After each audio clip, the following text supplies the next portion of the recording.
বলেছেন যে আগামী 28 অক্টোবর থেকে মহাযাত্রা শুরু হবে এবং এই যাত্রা যতক্ষণ না পর্যন্ত আওয়ামী লীগের পতন হবে এই যাত্রা আর থামবে না। ঈদের পরে আন্দোলন হয়নি, পূজার পরেও আন্দোলন হবে না, পূজার পরে তফসিল হবে। একটি রাজনৈতিক দল শিক্ষাঙ্গনকে আবার টার্গেট করছে। ওই কাওয়াকাদের কি খেলবে? ও খেলা কি জিনিস বোঝে? ওরে মাঠে আসতে বলেন পুলিশ রেখা, ওরে পুলিশ রেখা মাঠে আসতে বলেন। আমি অনলি ওয়ান খেলবো সাথে, ওয়ান টিম মেটাল দিছে, ওরে খেলতে আসতে বলেন। খেলা কারে কয় ওরে এবার বুঝাই দিম, খেলা কারে কয়, খেলা কি জিনিস। ওই কাওয়াকাদের মমতাজের কোলা লয়া করব। আসসালামু আলাইকুম, আপনারা সবাই কেমন আছেন? আশা করছি সবাই ভালো আছেন। তো আমি আপনাদের কাছে দেখাবো 18 তারিখের সমাবেশের পর নতুন সিদ্ধান্ত নিলেন বিএনপি, যা জানলে আপনারা অবাক হয়ে যাবেন। তো আজকের ভিডিওগুলো অত্যন্ত গুরুত্বপূর্ণ। তো আমি আশা করবো যে আপনারা এই সম্পূর্ণ ভিডিওটি দেখবেন, আর এই সম্পূর্ণ ভিডিওটি দেখলে এই বিস্তারিত জানতে পারবেন। আর এই ভিডিওটি দেখানোর আগে আপনাদের কাছে আমার ছোট্ট একটি রিকোয়েস্ট, আপনারা যদি আমার চ্যানেলে নতুন হয়ে থাকেন তাহলে নিত্যতর আপডেট নিউজ সবার আগে পেতে আমার এই চ্যানেলটি সাবস্ক্রাইব করে আমার সাথে থাকুন। আর এখন চলুন বেশি কথা না বাড়িয়ে আমরা এক এক করে ভিডিওগুলো দেখে আসি। বিএনপির আহ্বানে সাড়া দিয়ে হাজার হাজার মানুষ, লাখো লাখো মানুষ, কোটি মানুষ রাজপথে জমায়েত হচ্ছে। এর ফলাফল আসলে কি? এর ফলাফল কি আসলে শূন্য, নাকি সরকারের পতন হবে?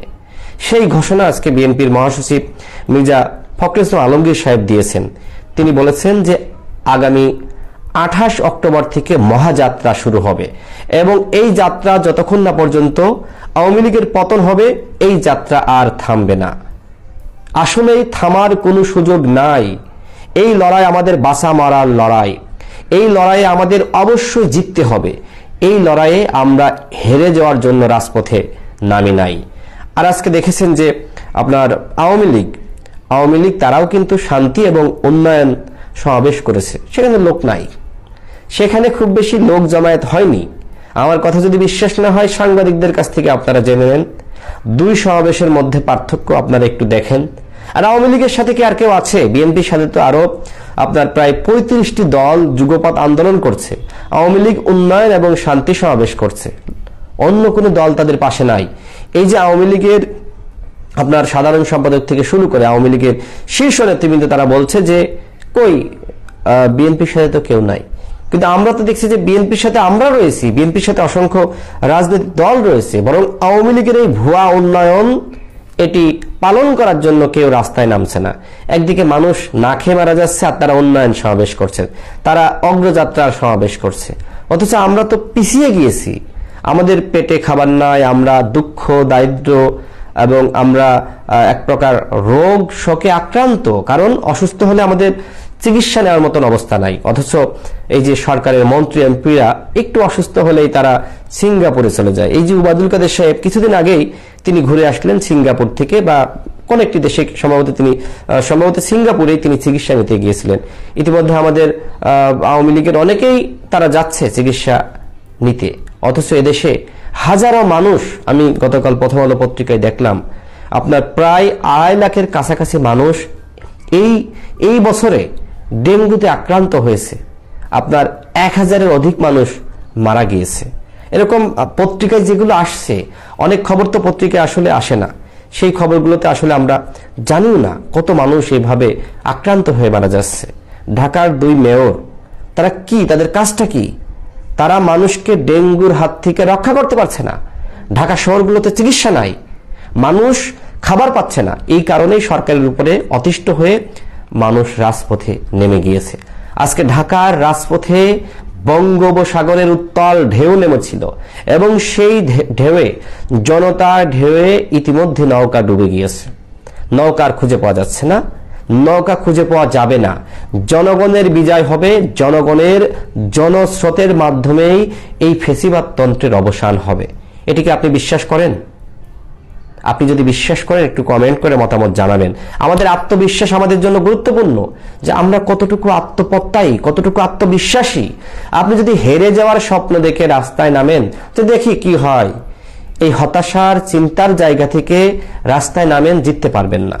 আপনাকে ডু আর ডাই ম্যাচ খেলার জন্য রাস্তায় নামতে হবে।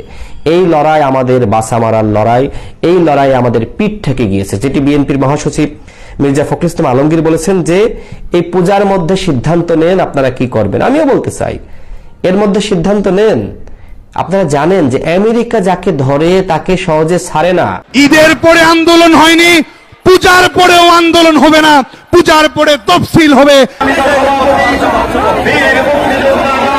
একটি রাজনৈতিক দল শিক্ষাঙ্গনকে আবার টার্গেট করছে, কিলিং মিশন বাস্তবায়ন করার ঠিকানায় পরিণত করার জন্য বিভিন্ন ধরনের নীল নকশা বাস্তবায়ন করার চেষ্টা করছে। যারা আগুন সন্ত্রাস করবে গণতান্ত্রিক স্বপ্নকে, যারা ধূলিসাৎ করার চেষ্টা করবে বাংলাদেশের ছাত্র সমাজ, তাদের বিরুদ্ধে রুখে দেওয়ার জন্য প্রস্তুত রয়েছে।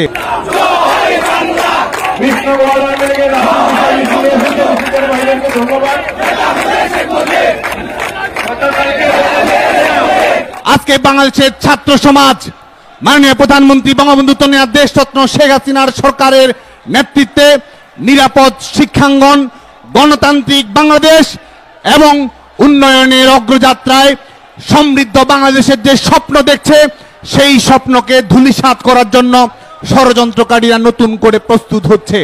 আজকে আমরা দেখতে পাচ্ছি একটি রাজনৈতিক দল শিক্ষাঙ্গনকে আবার টার্গেট করছে, শিক্ষাঙ্গনকে আবার কিলিং মিশন বাস্তবায়ন করার ঠিকানায় পরিণত করার জন্য বিভিন্ন ধরনের নীল নকশা বাস্তবায়ন করার চেষ্টা করছে।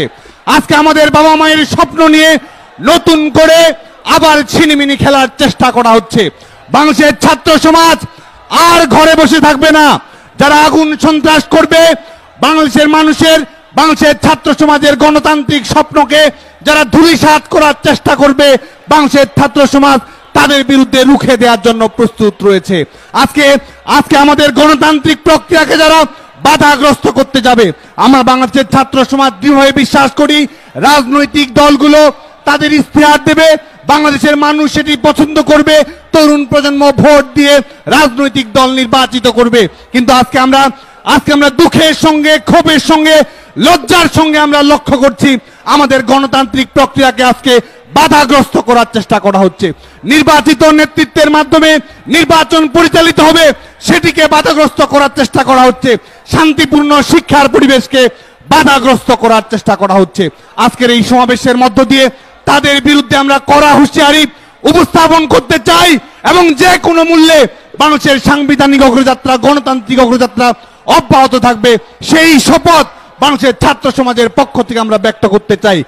ঈদের পরে আন্দোলন হয়নি, পূজার পরেও আন্দোলন হবে না, পূজার পরে তফসিল হবে এবং বড়দিনের পরে নির্বাচনের মাধ্যমে আওয়ামী লীগ সরকারকে বিজয়ী করে জনগণের স্বপ্নের সরকার শেখ হাসিনা সরকারকে টানা চতুর্থবারের মতো নির্বাচনে বিজয়ী করেই বাংলাদেশের ছাত্র সমাজ শিক্ষা প্রতিষ্ঠানে ফিরে যায়। কাউয়াকাদের কিন্তু বলছে 2 দিন আগে, বলছে যে এই বিএনপি যদি কোনো বাড়াবাড়ি করে তাহলে হেফাজতের মতো করবে। বিএনপি ওই প্রতিশোধ নেওয়ার জন্য ক্ষমতা আসতে চায় না। বিএনপি ক্ষমতা আসতে চায় এই দেশের জনগণের জন্য, এই দেশের সাধারণ জনগণের শান্তির জন্য বিএনপি ক্ষমতা আসতে চায়। বিএনপির নেতারা বা বিএনপি সরকার প্রতিশোধের আগুনে আর জ্বলে না। এছাড়াও আর কিছু বোঝে ও এছাড়া আর কিছু ওর আছে কি আছে ওর কাউয়াকাদের? ওই যে কাউয়াকাদের আজকে 15 বছর ধরে খালি খেলতেছে, ওর খেলার আর শেষ নাই। ওই যে কত খেলন খেললো, খেলতে খেলতে ওই যে সিঙ্গাপুরে যাই দেখলাম সুইমিং এর পাশে ট্রাউজার পরে দৌড়ে এলো, ওইটাও তার একটা খেলা। বুঝছেন আসল খেলা কারে করে? কাউয়াকাদেরকে চিনে যে আসল খেলাটা কি? খেলা কি জিনিস? ওই যে কাউয়াকাদের আর ওই যে শামীম ওসমান, যেটাকে বলে বরকা শামীম, ওরা এই যে খেলা হবে আসল খেলাটা কি ওইটাই তো জানে না। ওরা তো দেশ চালায় না, ওরা খেলাবেলা করে। মানে আমাদের যে এই বাংলাদেশের যে যত জনগণ আছে তাদেরকে নিয়ে ওরা খেলতেছে। মানে মানুষ না খায় মরে যাক, মানুষ রাস্তায় পড়ে মরে যাক, মানুষ গুল্লি খাক, সাধারণ জনগণ নির্যাতিত হচ্ছে, এগুলি ওদের খেলা। মানে যে না খায় না লয় অসহায় মানুষ মরে যাচ্ছে, এগুলি ওদের খেলা। এই দেশে যে গণতন্ত্র নাই, এইটাও কাউয়াকাদের খেলা। ওই পাগল ছাগলের কথায় বিএনপি চলে না, বুঝছেন? আর এই পাগল ছাগলের লগে বিএনপি খেলতে চায় না। ওই কাউয়াকাদের কি খেলবে? ও খেলা কি জিনিস বোঝে? ওরে মাঠে আসতে বলেন পুলিশ রেখা, মাঠে আসতে বলেন, আমি অনলি ওয়ান খেলবো সাথে। ওয়ান্টি মেটাল দিছে, ওরে খেলতে আসতে বলেন। খেলা কারে কয় ওরে এবার বুঝাই দিমু খেলা কারে কয়। খেলা কি জিনিস? ওই কাওয়া কাদের কা কা মমতাজের কোলা লয়া করব।